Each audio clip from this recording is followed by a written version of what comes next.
Conversando à luz das Escrituras. Uma mesa de opiniões acerca de assuntos da atualidade à luz da Bíblia. A paz do Senhor, meu irmão, a paz do Senhor, minha irmã. Aqui, pastor Léo Mariano. Estamos aqui para mais uma conversa à luz das Escrituras. Estamos fechando hoje a Semana Teológica com um tema muito relevante, que é a história da igreja. O meu pedido de sempre a você é que você pegue esse link. Eu vou pegar agora o link. Estou abrindo aqui o meu YouTube. Eu gosto de fazer na hora para você não falar que eu não faço. Então, estou abrindo o meu YouTube. Eu estou colocando aqui, vou dizer para você. Estou colocando aqui no grupo da igreja. Eu vou colocar no condomínio. Eu vou colocar no grupo de pastores. Farei o mesmo. Vou colocar no grupo do seminário. Eu quero que você divulgue isso em todos os grupos que você pode divulgar. Coloca aí, você não tem aquele grupo troca e venda, joga para rolo, essas coisas que você faz aí para vender bugiganga. Coloca esse link em todo lugar que você possa colocar, porque você vai estar abençoando pessoas. Alguém vai clicar, talvez por curiosidade, e vai se deparar com conteúdo de muita relevância. Então eu te peço que você nos ajude na divulgação. Assim como eu estou fazendo aqui agora, os pastores também estão divulgando, porque hoje nós vamos falar sobre história da igreja. Você que faz parte da igreja, você sabe como que esse trem começou? Onde que esse trem começa? E aí o trem eu herdei da minha esposa mineira. Então, os irmãos que não sabem, eu sou casado com uma mineira de Belo Horizonte. E aí minha mãe é mineira de Leopoldina. Então, as duas mulheres que me mandam são mineiras. E aí o trem eu herdei. Por isso eu falo de trem. Você sabe onde esse trem começou? Onde a igreja se originou? Para nós falarmos sobre isso, eu trouxe dois homens de Deus, dois homens ligados à história da igreja, conhecedores da história da igreja. Está aqui o pastor Fábio Lima. Pastor Fábio Lima, muito obrigado por ter aceitado o convite. Sua saudação inicial para o povo aí. Muito obrigado, pastor Léo. Graça e paz, a paz do Senhor, a paz para aqueles que são diversificados. É um privilégio, uma honra muito grande. Confesso, o meu temor e temor, a minha incipiência, a minha incapacidade diante de tão versados mestres, mas quero dizer para você que é um privilégio e uma honra. Eu, de antemão nessa minha saudação, quero aqui deixar o meu abraço ao meu presidente estadual, Bispo Abner, meu presidente campal, pastor Samuel Rabelo e pastora Lourdes Rabelo, a quem eu tenho a honra de poder estar congregando e hoje ser um representante. A você que nos ouve, espero que possamos literalmente crescer juntos, porque esse é o intuito, penso, de cada um de nós, crescermos no conhecimento da graça e também fundamentados na palavra do Senhor. Bom dia. Temos também o pastor Cláudio César. Para aqueles que são de bom sucesso, o pastor Cláudio César é irmão do nosso pastor Cedecias. Pastor Cláudio, muito obrigado por ter aceitado o nosso convite. Sua saudação inicial. Amém, um bom dia e a paz do Senhor Jesus a todos os irmãos. É uma alegria poder estar aqui. Parece que eu tive ano passado também. Sim. Né? Foi uma honra estar com os irmãos. Uma honra estar com o pastor Fábio, né? Obrigado. Que honra conhecê-lo, pastor. Os minutos que nós ficamos ali. Não é? Já foram momentos de comunhão. Que bom. Né? Pastor Léo, que honra estar aqui com Amém, você. pastor. Né? E eu creio que serão momentos de edificação. Amém. Né? E esse é o dia que o Senhor nos concedeu. Glória. Alegremos-nos e regozijemos-nos nele. Amém. Amém. Eu vou pedir para vocês, só quando falarem, eu sou meio mais assembleano enérgico, então eu falo mais Isso é bom. alto, né? Então, quando vocês forem falar, só para ficar mais perto do microfone, Deixa para eu já todo me mundo adaptar poder aqui, participar, então. pode Bom, ajustar posso aí. ajustar um pouquinho? Vamos começar Maravilha. a falar sobre a gênesis da igreja. Queria que os senhores já discorressem sobre isso. Hoje nós fazemos parte de uma igreja e muitas pessoas não conhecem a nossa história. Talvez conheçam até a história da denominação. Sim. Né? Porque geralmente se fala muito sobre a história da denominação, como começou. Os assembleanos geralmente conhecem a história da Assembleia de Deus, começando em Belém do Pará. Sim. Mas muitos não conhecem a história da igreja em si. Então, como que a igreja começou? Que projeto é esse de Deus chamado igreja? Eu queria que os senhores falassem um pouquinho sobre isso. Pastor, fica à vontade para introduzir. Ô, pastor. É claro, Deus é onisciente, onipresente, onipotente, né? A igreja sempre esteve nos planos de Deus, né? Mas eu diria que a proto-eclésia, ela está lá em Gênesis 3,15, Sim. né? Deus promete ali, não é isso? Que o descendente da mulher esmagaria a cabeça da serpente, né? Gênesis 12 é proto-Israel, começando em Abraão. Mas antes do proto-Israel, teve a proto-eclésia, que foi em Gênesis 3. Eu digo sempre, eu amo Israel, o evangélico deve amar Israel, né? Mas o nascimento da nação de Israel faz parte do contexto do plano universal de Deus para salvar a humanidade. Deus não mandaria o seu filho de qualquer nação, de qualquer povo. Não é isso, pastor? Então, o princípio da revelação. A Bíblia diz que o Cordeiro foi morto antes da fundação do mundo. Mas revelado ali, a primeira projeção profética, a gente vê em Gênesis 3,15. Ou seja, Deus já prometeu ali. E para isso, em Gênesis 12, ele separa Abraão, né? Agora, a revelação ali da igreja está em Mateus capítulo 16, né? Jesus disse, edificarei a minha igreja e as portas do inferno não prevalecerão contra ela. Amém? Então, ali, Jesus prepara os seus discípulos, né? E revela ali, Mateus 16, né? Ele como pedra da igreja, né? Edificarei a minha igreja e as portas do inferno não prevalecerão. Então, ali em Mateus 16, nós temos a igreja profetizada. Agora, a igreja fundada, Atos capítulo 2, com a descida do Espírito Santo. Então, eu sempre digo que Mateus 16, igreja profetizada. Atos 2, igreja fundada ali, né? Com a descida do poder do Espírito Santo. Muito bom. Pastor, pegando justamente esse gancho de origem, eu costumo sempre dizer aos alunos que nós temos algumas fases da igreja que são muito importantes. E como essência, a gente sempre trabalha com a igreja invisível. E aí essa igreja invisível, justamente foi essa chamada, essa idealizada por Deus desde o Antigo Testamento. E a igreja invisível, ela tem a questão da essência, do ser. Tá? Essa é a igreja invisível. Nós tivemos um outro patamar também, que é a igreja visível, que é aquela que se manifesta através dessa profetização, dessa manifestação da palavra, dessa busca dos propósitos de Deus para o seu povo. A igreja visível é aquela que estrutura-se por tudo aquilo que nós temos visto. E hoje nós temos um patamar mais odierno, que é justamente a igreja organismo e a igreja organização. E aí eu penso que, de maneira muito mais coloquial e de maneira muito mais precisa, para os nossos dias, nós estamos confundindo essa questão da igreja organismo e a igreja organização. Nós temos um privilégio de podermos hoje contar com uma estrutura como essa, mas a igreja organização, ela jamais suplantará a igreja organismo, esse organismo vivo. Costumo dizer que nós não podemos apenas ser visíveis, nós temos que ser vistos enquanto igreja. E de que forma? Não só com o nosso testemunho. Nós tivemos durante algum tempo esta imagem de que nós, igreja, precisa ser apenas uma igreja que dê um testemunho. Não, eu penso que a igreja, além de dar esse testemunho, tem que ser esse testemunho, e em todas as esferas, conhecimento, maturidade cristã, envolvimento educacional, teológico e principalmente funcional. E a igreja é isso. Uma das questões que eu sempre fundamento, aquilo que o pastor também comentou, Cristo, quando origina ou dá o pontapé inicial para a igreja, ele começa com o quê? Com o ensino. Jesus ensinava, Jesus caminhava, Jesus falava, e eu penso que a igreja, ela precisa iniciar-se de forma mais efetiva com o ensino. E que ensino? O ensino das Sagradas Escrituras e conhecendo a nossa história. Para terminar aqui essa minha primeira parte, um povo que não conhece a sua história negligencia o seu presente e não consegue estruturar o seu futuro. Então, penso que é bem por aí. Verdade.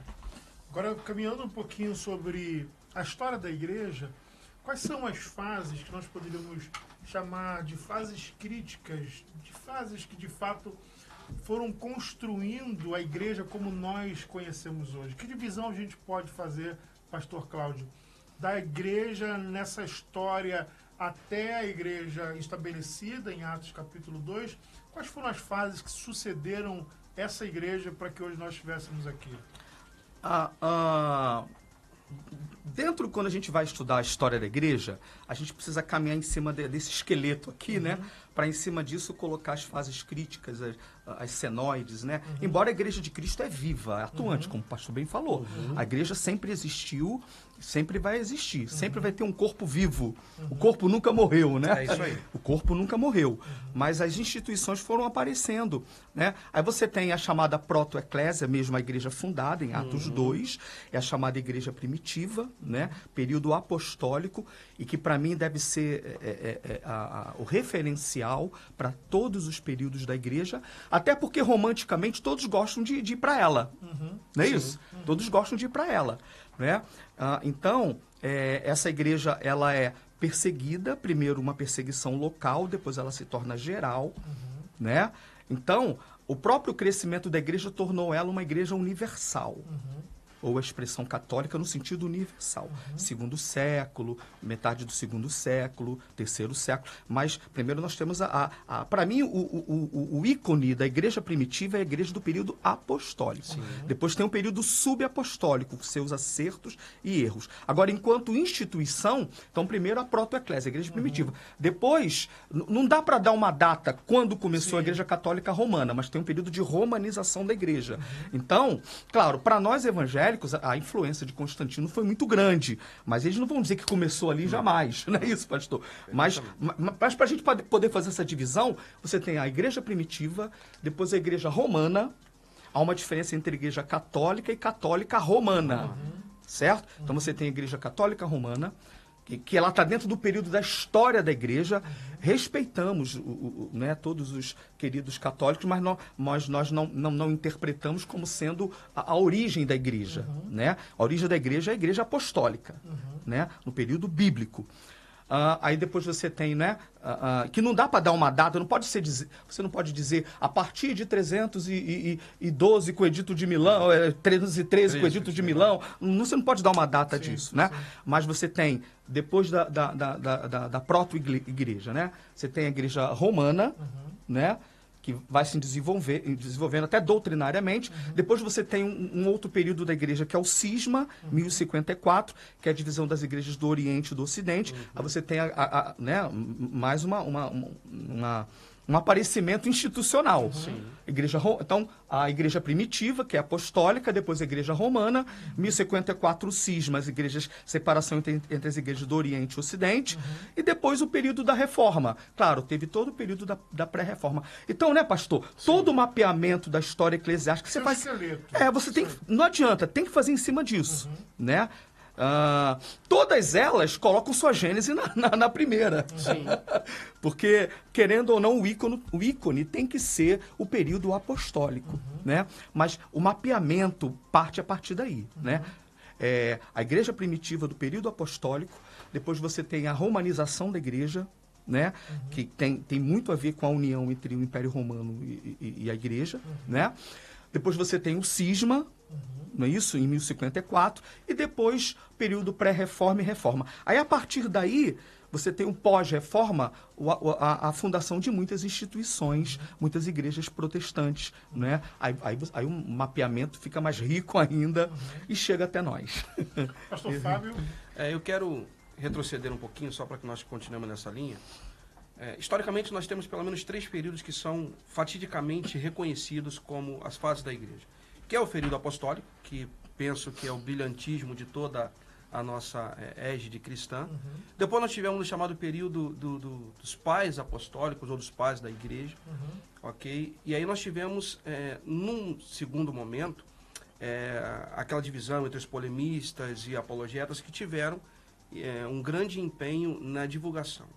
Falando sobre a égide da igreja, a origem da igreja, é muito importante que nós entendamos que a igreja sempre fundamentou-se em propagar a autenticidade da verdade. E aí eu gosto muito de um texto de Atos 2:42, quando nós temos ali talvez o moto da igreja. E perseveraram na doutrina dos apóstolos, no partir do pão e na comunhão. E uma coisa que me chama muita atenção, que no final do versículo ele fala, eles tinham tudo em comum. Não havia as chamadas divergências doutrinárias, embora já existisse. Nós vimos ali que o gnosticismo já existia, o humanismo do seu tempo já existia, embora o humanismo tenha sido um movimento já aqui dos nossos séculos mais recentes, mas já existia uma questão de buscar um envolvimento do hedonismo, raiz romana, enfim, raiz grega. E aí nós tivemos essa questão de compreender esta essência que a igreja vai fundamentar, assim, pelo menos 3 pilares. O padrão de adoração, a questão das ordenanças, que são o batismo e a Santa Ceia. Partindo desse princípio, nós tivemos aí aquilo que nós vamos chamar, a partir do século III, as idiosincrasias deste panorama religioso confessional que vai se outorgar justamente com o romanismo, né? A igreja começa a se descaracterizar por causa da sua essência. Aí nós temos a questão da introdução do romanismo enquanto politização. Perceba-se que esse problema já começa lá atrás, essa questão da politização com a introdução do romanismo. E aí depois nós tivemos a grande, o divisor de águas, que também vai ser fundamental, que é a divisão do Império Romano, a queda do Império Romano em 476, a ida, né, para Bizâncio, depois Constantinopla. E aí, como o pastor bem citou aqui, houve, no início do século XI, o cisma da Igreja Católica, que tem a Igreja Ocidental, a Igreja Oriental, a Igreja Romana e a Igreja Ortodoxa. Ou seja, houve um parâmetro até que nós tivemos, então, essas idiosincrasias de maneira muito mais fatídica. O que foi isso? Que foi justamente a confusão doutrinária. Quando foge-se da Bíblia Sagrada, há uma grande confusão teológica, e isso permeia até os dias de hoje. Quais foram, já que a gente pegou sobre essas confusões, vamos falar um pouco sobre não as guerras, não guerras humanas, mas aquelas coisas que se levantaram ao longo do tempo, que algumas vezes a impressão que dá é que as pessoas pensam que a igreja sofre resistência apenas hoje, né? Então, de doutrinas diversas ou perseguições em toda e qualquer outra área. Eu queria que a gente falasse um pouco sobre a perseguição, porque essa caminhada da igreja até aqui, pastor Cláudio, não foi fácil. Não foi, opa, chegamos, saímos lá e viemos caminhando tranquilamente, vendo rosas no caminho. Não foi assim. A gente chega até aqui lutando contra muitas doutrinas, lutando doutrinas falsas, lutando contra muitas perseguições. Muitos irmãos nossos ficaram ao longo desse caminho, deixaram as suas vidas, ou não tiveram as suas vidas por preciosas, para que pudessem cumprir a vocação. Queria falar um pouquinho sobre isso, sobre os conflitos que a igreja ela enfrentou ao longo dessas eras. Sim, conflitos internos e externos, né? E isso enriquece muito essa nossa conversa. Sim. Aqui, né? Essa complementação tão maravilhosa que está sendo muito agradável para mim, que está acontecendo. E você veja, a influência política do Império Romano, ela exerceu, ela foi muito forte dentro da igreja. Deus manteve um remanescente fiel, mas ela foi muito forte. Né? Primeiro perseguindo. A perseguição deixa de ser local e passa a ser geral, mesmo esporádica e geral propriamente dita. Né? Períodos piores com Nero, com Domiciano, Diocleciano, enfim. Né? Mas ela sofria perseguição externa, mas também sofria perseguição interna com as heresias, né? O gnosticismo muito forte, como bem o pastor falou, na virada, no período de João já tinha um formato de gnosticismo, né? E ela entra no segundo século da igreja, o arianismo mais lá na frente, enfim, né? Então a igreja sempre lidou com esses dois tipos de desafios, perseguição interna e externa. E o diabo até hoje é isso, né? Tentando minar a igreja ou enfraquecer a igreja, a importância da patrística, como o pastor bem falou. Aí o concílio de Nicéia, no IV século, faz a divisão entre pais antinicenos e pós-nicenos, né? Os pais apologistas e polemistas. Os apologistas, justamente para fazer a explanação de defesa da igreja contra os ataques que ela sofria, como um povo que era canibal, como um povo que era mau, era um povo que não obedecia o império. Aí os apologistas defendiam a igreja diante das autoridades, né? Dizendo o que era a igreja de fato, né? Os polemistas combatendo as heresias, né? Esses antinicenos. Os pós-nicenos, o Constantino se converte, né? Ele se converte em 312, 313 faz o Edito de Milão. Aí tem um chamado primeiro concílio ecumênico da igreja, 325. Aí, os pós-nicenos, a chamada época de ouro dos pais da igreja, ela acontece já no período que não há mais perseguição. Por que época de ouro? Porque não há mais perseguição, né? Então, aí você tem João Crisóstomo, Agostinho, não é? Jerônimo, Eusébio de Cesareia, essa turma toda, né? Então, e a patrística, ela tem uma função muito forte nisso, realmente. Agora, uma coisa, pastor, que a gente tem que colocar, e o mundo acadêmico, teológico nosso, ela está entrando nesse perigo. Eu acho interessante. É muito bom a gente, os nossos teólogos, historiadores evangélicos, fazerem os pós que puderem, em todos os lugares que puderem, né? Mas existe uma posição na Igreja Romana de interpretação quanto à patrística, mas nós não devemos entrar nela. A patrística ela é importante, mas não tem um peso canônico. O problema é que a Igreja Romana dá à patrística o mesmo peso que o cânon. Sim. E às vezes até mais, que eles dizem, aí eu vou botar coisa para esquentar um pouquinho mais. E isso está sendo um perigo hoje, porque a gente está perdendo a voz profética e a pregação da conversão. Sim. Né? Aí eles dizem inclusive, claro que a Igreja Romana é a igreja e que foram eles que deram a Bíblia para o mundo. Então, automaticamente, eles dizem que a igreja está acima da Bíblia. Isso é teologia romana. Sim. A igreja está acima do cânon. Né? E citam os pais.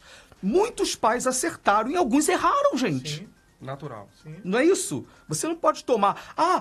a gente crê nisso porque o pai disse... Não, o pai disse, mas um pai confrontava com outro. Sim. Um pai confrontava com outro. Então, a patrística é importante historicamente, né? Homens que muitos deles foram perseguidos também, né? Mas não acertaram. Aliás, o parâmetro para definir o que era uma heresia ou não sempre foi a opinião dos apóstolos. Sim. E onde estava a opinião deles? No texto sagrado. Então, eu digo que não há tradição melhor para a igreja do que a Bíblia.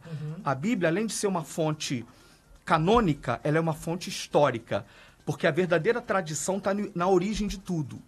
Encerro aqui. Qual é a verdadeira tradição daquela família? Está na origem dela. Justo. Não é isso, pastor? Então, é com base naquela origem que a tradição se perpetua. Então, você não pode dar a continuidade de uma instituição o peso da tradição que eles colocam depois. Então, a verdadeira tradição da igreja, eu digo, somos nós, que obedecemos a palavra de Deus. Justamente. Porque aqui está a verdadeira tradição, a verdadeira gênese da igreja. Então, a gente tem, claro, com amor a todos, com o equilíbrio, né, que a gente sempre deve ter, mas a gente tem que se colocar nessa posição. Né? Então, a igreja, ela sempre... ela ficou numa linha de confronto com esses dois inimigos externos, que são as heresias... que foi a perseguição. Sim. E o cristianismo ainda é a religião mais perseguida no mundo. O cristianismo ainda é a religião mais perseguida no mundo. Nós temos liberdade, ainda pelo menos, né? Aqui no Brasil. Mas o cristianismo ainda é. Então, nós temos a perseguição externa por conta das perseguições, né? O desafio externo e o desafio interno por conta das heresias. Pastor Fábio, eu queria que o senhor falasse um pouquinho sobre a patrística, porque pode ter alguém que nos assiste que talvez não esteja tão familiarizado com o termo, não saiba o que é. O senhor pode falar um pouquinho para a gente? Bom, vamos lá. De maneira muito objetiva, esse chamado período da patrística foi aquele período onde aconteceu o desenvolvimento doutrinário da igreja e alguns parâmetros que foram fundamentais para o surgimento daquilo que a gente vai entender hoje como as normativas da igreja de maneira geral. Então, a patrística foram os primeiros documentos que fundamentaram e dogmatizaram, e grave bem essa situação, que eu vou falar aqui a pouco sobre isso, dogmatizaram um sistema que deveria ser espiritual. Então, a patrística vai ser justamente esse conjunto de normas, esse período que vai fundamentar a estruturação doutrinária da igreja. Partindo desse princípio também, nós vamos perceber que a igreja começa a se mistificar justamente com essas incoerências e com essa necessidade de envolver-se com o ibidismo desnecessário. O que eu digo ibidismo desnecessário?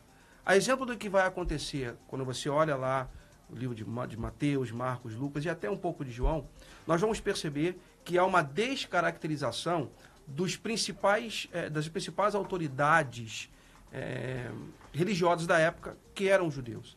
A lei ela vai se esfacelar entre pelo menos 4 grandes classes, que são os fariseus, os saduceus, os escribas e os zelotes, melhor dizendo, e os chamados essênicos. São aqueles que buscaram um afastamento dessa mistura. Isso vai acontecer também no período da igreja.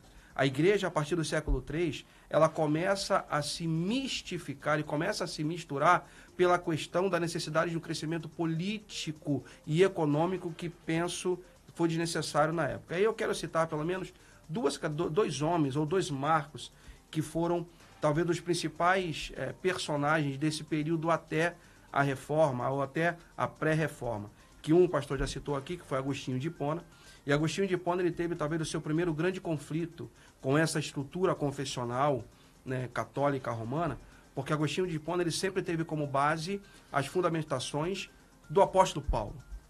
A teologia bíblica, Verdade. ela vai ser fundamental. Então, Agostinho de Hipona ele vai, em determinado momento, ter até uma certa indisposição com a igreja, porque ele vai voltar-se para a teologia paulina, e a partir daí ele começa, então, a dar um outro norte. E o segundo dele, aqui um homem que eu admiro muito, convido a você a ler um pouco a história desse homem, que foi ninguém mais, ninguém menos que Jerônimo Savonarola. Savonarola ele é considerado pelos historicistas como o pregador que mais se aproxima da estrutura apostólica e, logo, é aquele que mais se assemelha com a forma de pregação de Cristo. Alguns vão dizer que ele foi um segundo João Batista na sua fala, porque ele vai pregar justamente contra o pecado, contra a estrutura da religiosidade que era dominante da época, e ele vai ter um embate muito interessante. Ele não vai se vender. Savonarola ele vai ter o privilégio de receber uma oferta do líder máximo da igreja de um chapéu cardinálico, para que ele pudesse simplesmente calar-se. E eu penso que hoje, trazendo para a questão contemporânea, estão buscando uma forma de calar a igreja. Mas a igreja de Cristo, ela não pode se calar. E muito não pode se vender ou pode dar espaço a essas idiosincrasias que fogem da nossa regra de fé e prática, que é a Bíblia Sagrada. Então, Savonarola ele vai ter essa característica justamente por não se vender, não se misturar, e por causa disso, ele teve o grande prêmio de ser condenado à morte e de morrer por Cristo. Então, a mensagem que a gente tem desse início, até para quem entrar daqui a pouco já no período da Reforma, é justamente isso. As incoerências dessa mistura desnecessária fez com que a igreja se perdesse ao longo do tempo, ou fez com que a igreja tornasse mais dogmática e convencional do que literalmente uma igreja bíblica. Pegando a questão da dogmática e caminhando um pouco nessa linha do tempo, vamos para essa era da Reforma, que chega um momento em que é preciso se rever tudo. Chega um momento que é preciso se avaliar o que está se fazendo e, obviamente, fazendo isso a partir de uma perspectiva bíblica. E isso faz parte da nossa vida até hoje. Sejam empresas administradoras que fazem lá, tem um planejamento, a execução, chega uma hora que é a hora da checagem, cara. Deixa eu ver se eu estou fazendo conforme o planejado. Deixa eu ver se eu estou fazendo conforme o modelo. Então chega um momento em que se faz necessário, e eu acredito que é o movimento do Espírito Santo, se faz necessário repensar toda a estrutura que se tem agora. E aí surgem algumas pessoas, obviamente, eu digo no poder do Espírito Santo, para instaurarem, para iniciarem uma reforma, para trazer a igreja de volta para a palavra, de volta para a doutrina dos apóstolos. Queria que falasse um pouquinho sobre isso, pastor Cláudio. Amém. Pegando o gancho, tá gostoso, tá, né? Tá fluido, Isso é bom, isso é bom. Pegando o gancho do pastor, sabiamente colocou aqui a importância de Agostinho e Savonarola, os pais, de certa maneira, eles foram importantes. Eu falo que a gente não pode colocá-los no nível de cânon e querer reafirmar uma doutrina da igreja pelo que um pai efetivamente disse, pelo que a Bíblia, porque eles também recorreram ao texto, né? Mas eles tiveram uma importância, né, significativa na história da igreja, com seus acertos e erros, não é isso? Sim. E nós cremos que a Bíblia é a regra de fé e conduta, sim, né? Cremos na inspiração verbal e plenária da Bíblia, sim, né? Mas eles a patrística, ela é caracterizada por homens que tiveram influência, primeiro, moral, vida, segundo, influência doutrinária e também obras escritas. Então, você veja a importância deles no quadro da história da igreja. E Savonarola é considerado um pré-reformador. Então, então a gente pega o gancho aqui e já segue. É isso aí. Né? Já segue. Né? Foi um questionador do sistema que já estava em queda, né? Com essa romanização constante que para mim ainda não acabou, né? Romanização sinônimo de paganização, né? O Império Romano seja o Império ocidental, seja depois o Império Bizantino que caiu, né? Toda essa influência de Roma na igreja, não é isso? Ela vai fazendo com que fosse acrescentada na igreja a paganização, o processo de paganização, que para mim existe até hoje, por isso que eu sou contra o ecumenismo. Esse processo de paganização, ela continua, né? Então, Deus sempre levantou pessoas que questionassem isso. Aí são os pré-reformadores.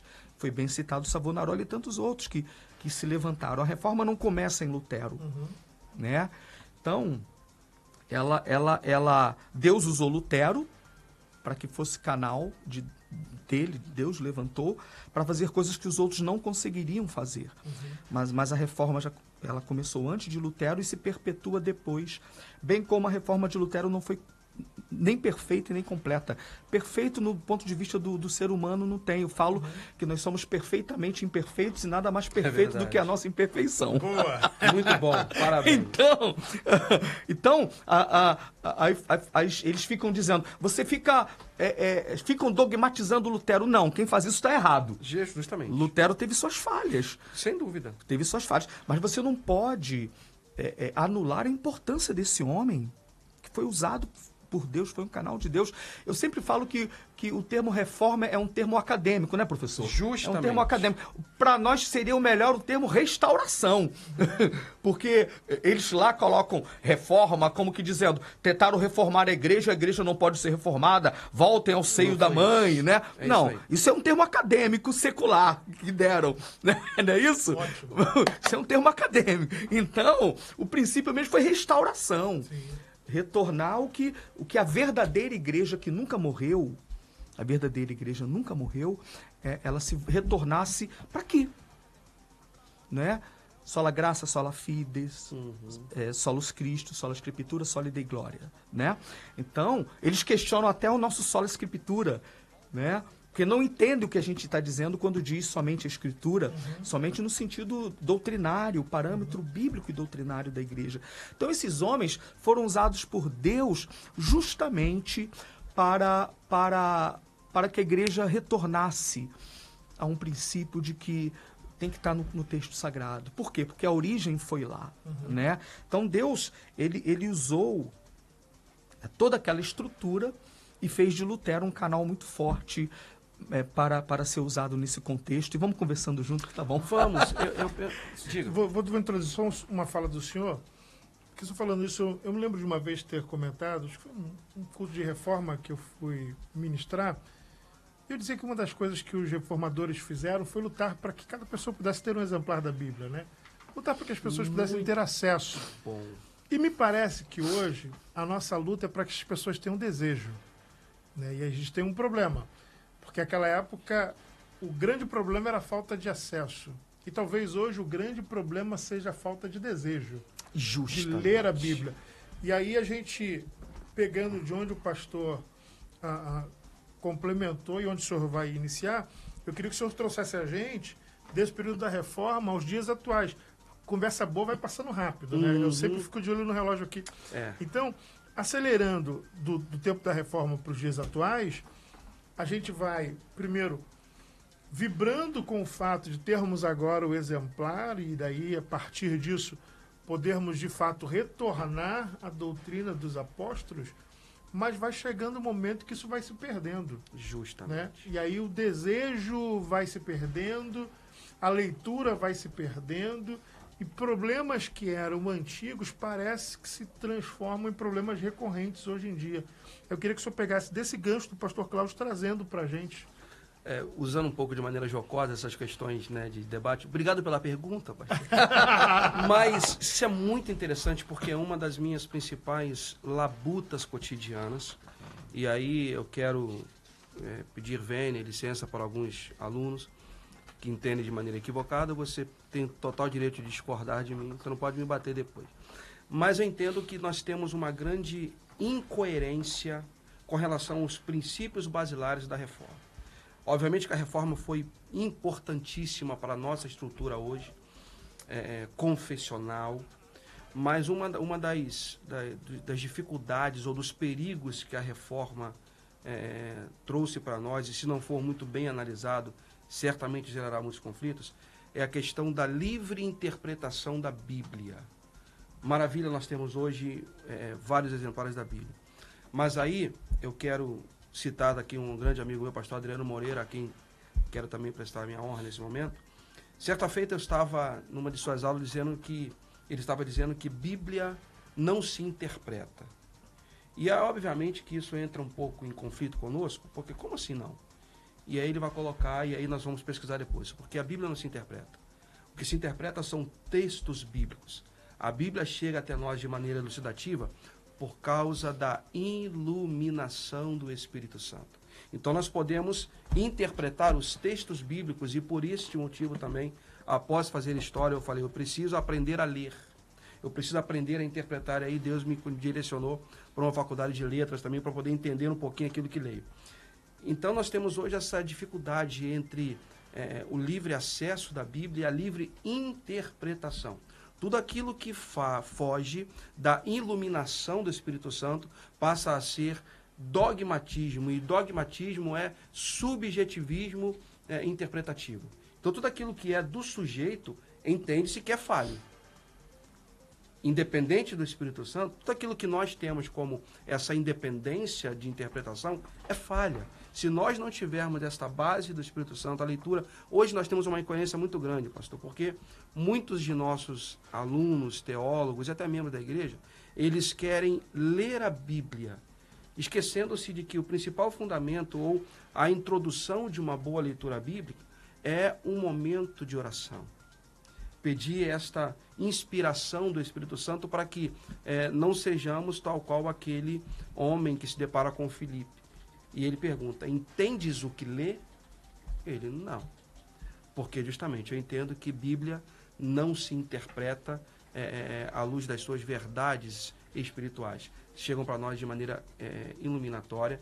E é por isso que eu entendo que esta reforma protestante, ela causou algumas incoerências, porque nesse livre acesso confunde-se com essa liberdade incondicional, e eu penso que não é bem por aí. Pastor, quer completar alguma coisa? Vou, pastor Cláudio.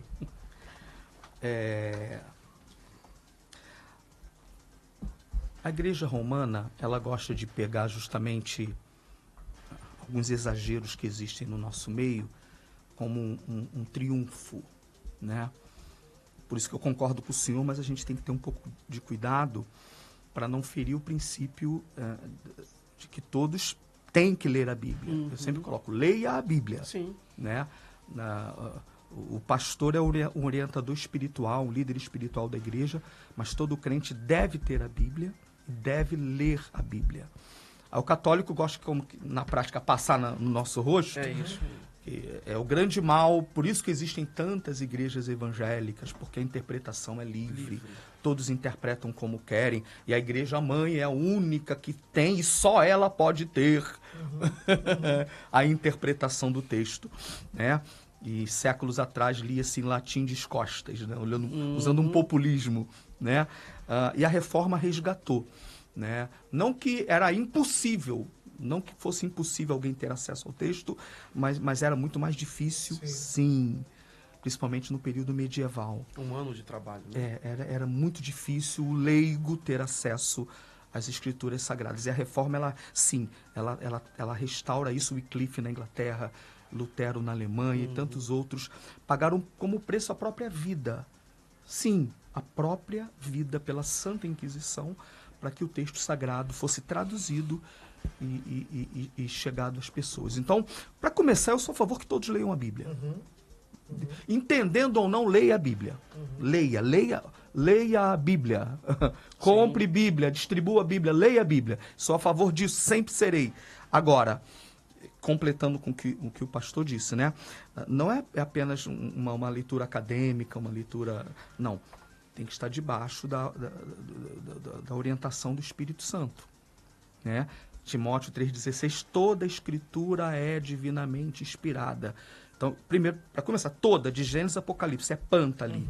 Escritura, grafê, tudo que está escrito.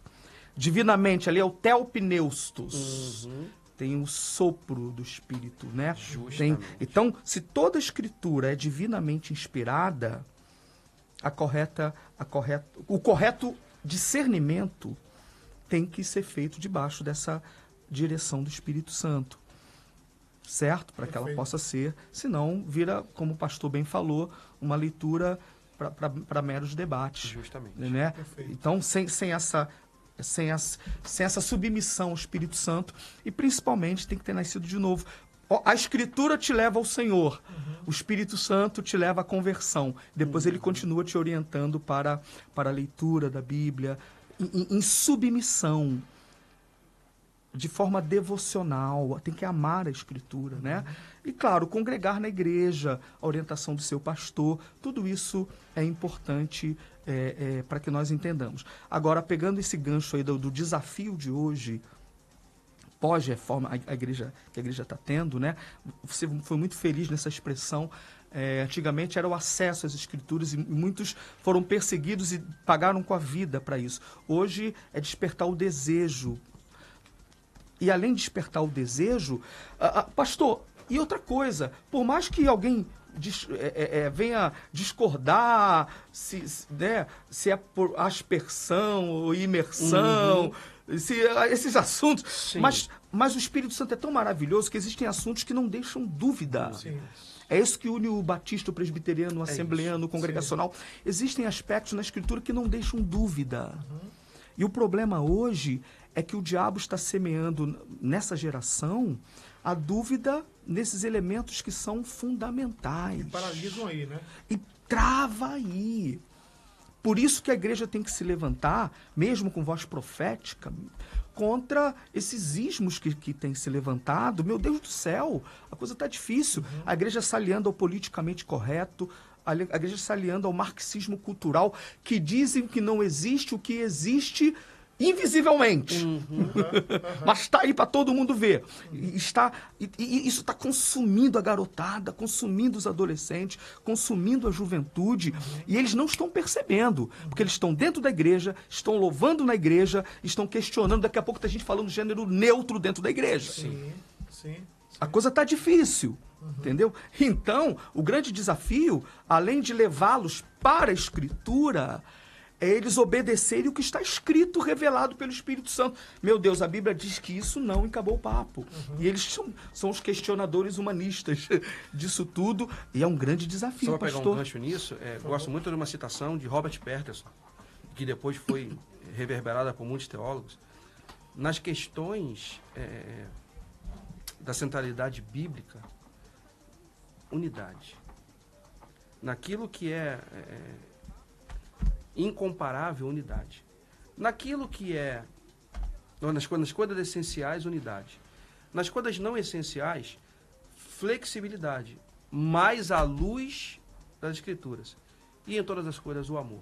E nós sabemos que o amor fundamentado na Bíblia, ele não nos deixará ao léu na questão doutrinária. E o mundo, pastor, o mundo acadêmico, pastor, tem muita responsabilidade nisso. Sim. Muita mesmo. Muita responsabilidade. Que Deus nos dê excelentes teólogos, que Deus nos dê pessoas com doutorado, que Deus dê... Glória a Deus por isso tudo. Teve um período que era o extremo, não podia, né? Que Deus dê isso tudo, mas cuidado, irmãos. Cuidado para isso não virar ecumenismo, cuidado para, de repente, a teologia da missão integral não estar entrando, o que a teologia da libertação faz do outro lado lá, a teologia da libertação está fazendo desse aqui, aí já vem a teologia universalista, pastor, isso está entrando sorrateiramente. Aí eu estava comentando com os irmãos lá na Assembleia de Deus Central, sou pastor na Assembleia de Deus Central em Mesquita, um abraço aos mesquitenses. Eu vi, sou de Nilópolis. Oh, meu Deus, sabe Só coisa... nos vídeos, tá vendo? Olha que... Eu sou de São Paulo, meu né? pastor, que coisa maravilhosa. Então, essas coisas estão sorrateiramente... Aí eu comentei há pouco tempo lá na igreja, que saudade, glória a Deus, as nossas revistas são ótimas, mas que saudade de pegar a revista de 1985 de Raimundo de Oliveira, que sem mimimi entra... Desculpa, eu estou pegando forte. Bora. Raimundo de Oliveira e sem mimimi cita lá o comunismo, seitas e heresias, comunismo, acabou o papo, não tem mimimi, né? Ecumenismo, heresia. Vai ler Billy Graham, o que Billy Graham fala sobre essas coisas. Vai ler Lawrence Olson. Vai ler essa turma, o que eles deixaram para nós e para onde nós estamos caminhando hoje. Pastor, mas qual a importância disso toda? Porque nas nossas escolas seculares, a massificação com a ideologia freiriana, ela é 100%. Sim. Aí o único lugar, meu Deus, que os nossos jovens e adolescentes têm para ver o outro lado é a igreja. Aí chega aqui e começa a ficar igual. Aí fica difícil. Fica muito, é um momento de clamor. É nós irmos para a Escritura. Sim. Não estou fazendo aqui tecendo nenhuma opinião política, não. Estou falando de conteúdo, sim. De princípios. Né? Aí o jovem, além de ter que ter o desejo de retornar à Escritura, né? Mas ser ensinada que os valores fundamentais dela não podem. Daqui a pouco vão querer tradução com todes. Agora, caminhando realmente para os últimos 10 minutos, a história da igreja não está concluída. Não está concluída. E nós estamos vivendo essa história. Nós somos ela, a história, né? A história sendo vivida. Verdade. Né? É um presente contínuo. Verdade. Então, o que deve ser para a gente hoje tido como um desafio? Qual o desafio para a igreja de 2021 que está vivendo uma pandemia, que está vivendo um novo normal? Em algum dia, se Jesus não voltar, em algumas eras, isso será citado. Então, qual o desafio que fica para nós cristãos aqui de 2021, desse tempo, dessa geração? Quais são os desafios que nós temos que encarar? Eu ontem estava na Igreja Maranata da Tijuca, falando na Semana do Avivamento, e eu citei Bauman, que ele escreve Modernidade Líquida, Amor Líquido. E uma vez eu ouvi uma mensagem do pastor Jonas Madureira, que a mensagem era baseada na fala de Bauman. Ele coloca o título da mensagem dele, uma sociedade líquida... Não, como ter uma fé sólida numa sociedade líquida. Né? Então, o Bauman vai dizer que todos os sólidos de hoje em dia se derreterão em algum momento. Então, tudo que é duradouro, um dia deixará de ser. Ele faz uma análise da sociedade. Então, antigamente, relacionamentos que duravam 30, 40 anos, hoje uma postagem na rede social acaba. Então, casamentos acabam por traição virtual. Então, a coisa... Ele faz uma análise dizendo que existe a liquefação de tudo que é sólido. Então, nada permanecerá sólido.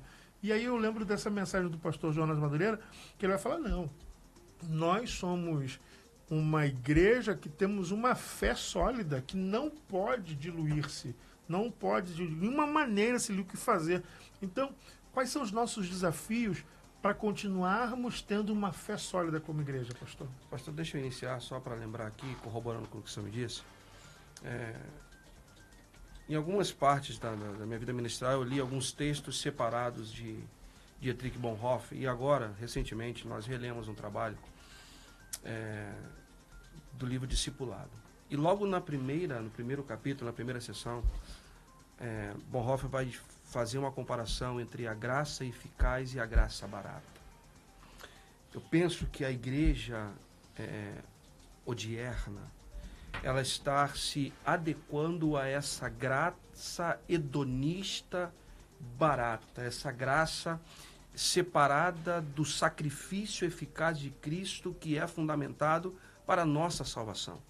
Então, eu penso que o nosso maior desafio, já caminhando para o final, sei que o nosso tempo é muito escasso, mas eu penso que o nosso maior desafio enquanto igreja é não perdermos esse parâmetro de que a mensagem de Cristo, ela é soteriológica, ela é transformadora, ela traz com uma mudança de pensamento, de comportamento, de atitude. Porque as pessoas querem mudar apenas algumas coisas. Não, eu sou assim e vou morrer assim, mas eu penso diferente, por pensar diferente, eu ajo diferente.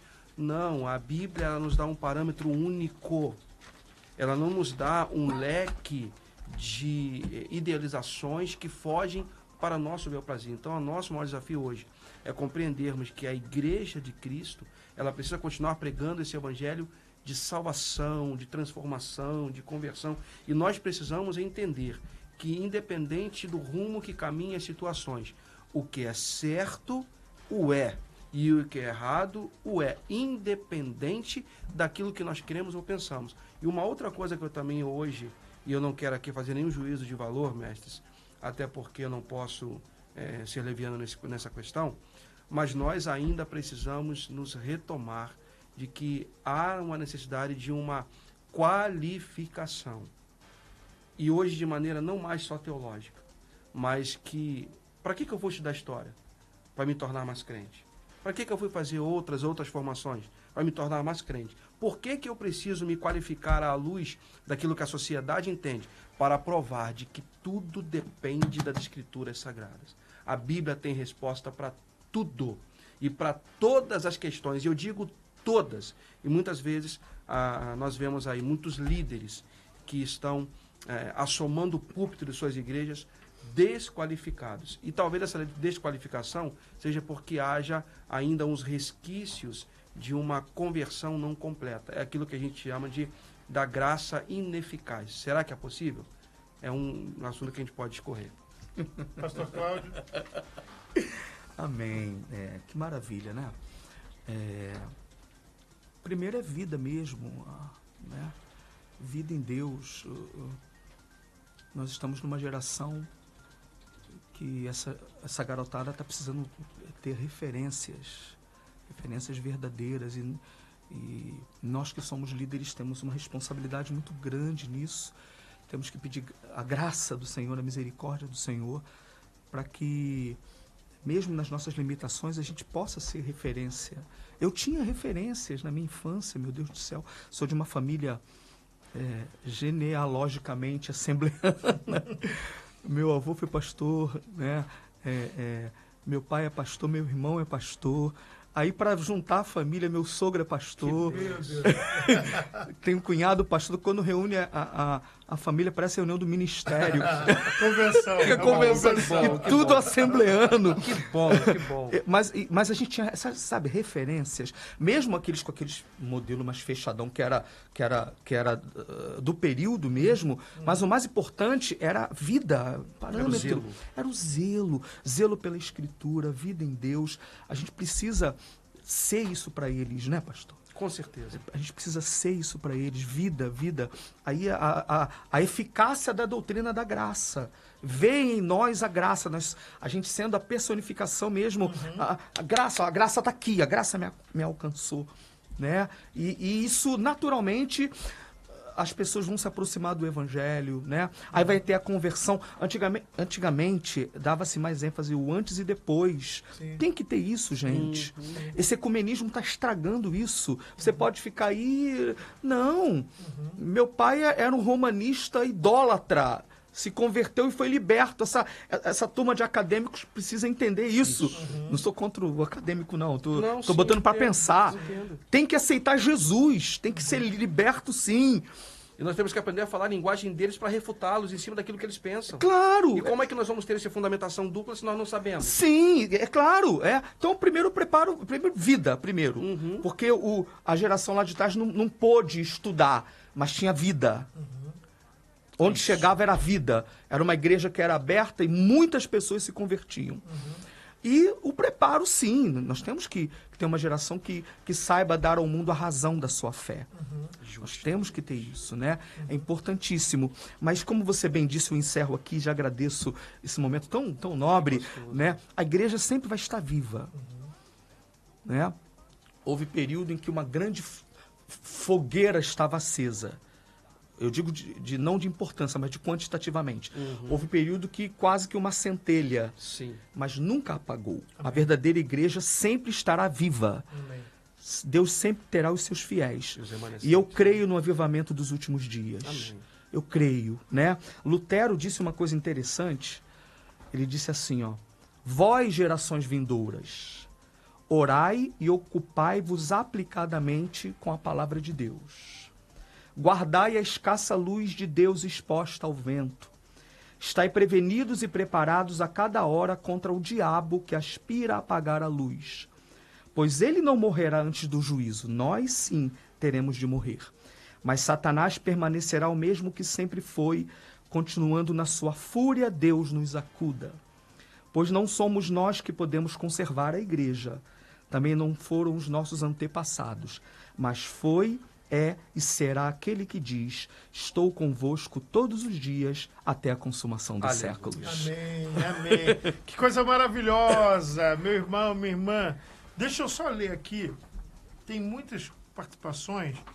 Eu vou ler porque se eu não ler, eu quebro aqui meu compromisso com você que ficou com a gente aqui. Ó, eu tenho aqui a Salvelina dizendo: graça e paz, pastor e convidados. Irmã Irene Rosa, glória a Jesus, louvo ao Senhor pela vida do pastor Léo. Ô, minha torcida aí, ó, Deus abençoe, irmão. Muito bom.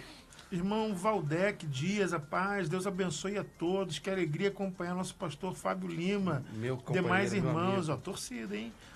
Renan, Depois a gente Alain. combina o cachê, tá? Isso, foi combinado. Renan, Alain também dando a paz do Senhor para o pastor Que Fábio. bom. Creuzinha Que legal. saudando a Minha todos nós ovelha. da mesa. Flaviane, bom dia a todos. Alete Bua, dando a paz a todos os irmãos. Mônica Nascimento também, saudando a todos com paz. Vanessa Carvalho, gente, que semana sensacional. Acompanhando desde segunda-feira. Quanto ensinamento, quanta riqueza. Parabéns pela essa iniciativa. Amém, Vanessa. Raquel Souza, que benção esse encontro. E uma outra aqui, do coração de Deus para o seu coração. É o nome que está aqui. Estou gostando desse debate. A Bíblia é mesmo ontem, hoje, amanhã e o resto é só mimimi. Muito bom. Tem alguma coisa no Facebook aí, Fabi? São os mesmos, né? Então, meu irmão, minha irmã, você que participou com a gente, nós te agradecemos pela sua audiência. Esse programa vai permanecer no ar. Então, nós depois faremos o recorte somente desse encontro, dessa conversa. Você pode procurar uma playlist no canal da nossa igreja chamada Semana Teológica. Todos os dias que nós estivemos aqui durante essa semana tratando sobre os assuntos da teologia estão ali agrupados. Então você pode rever de segunda-feira até essa conversa que nós estamos encerrando agora.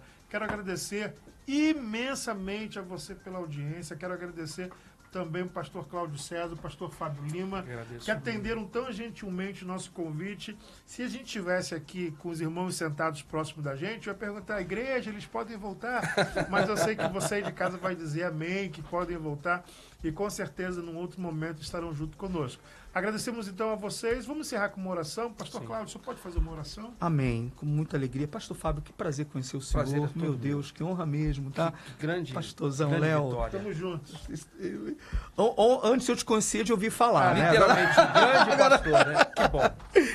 E se essa Raquel Souza é o que eu penso deve ser, é minha amada esposa, mulher da minha vida, torcida, companheira, torcida. torcida, um amor da minha vida, Raquel. Deus abençoe, Amém. Raquel. Senhor, a ti toda a honra, Obrigado, Senhor. a ti toda a glória e toda a adoração, porque tu és o Senhor da nossa vida.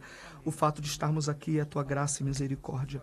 Muito obrigado por esses minutos tão edificantes, Pai. E cremos, Pai, no poder que há em Ti.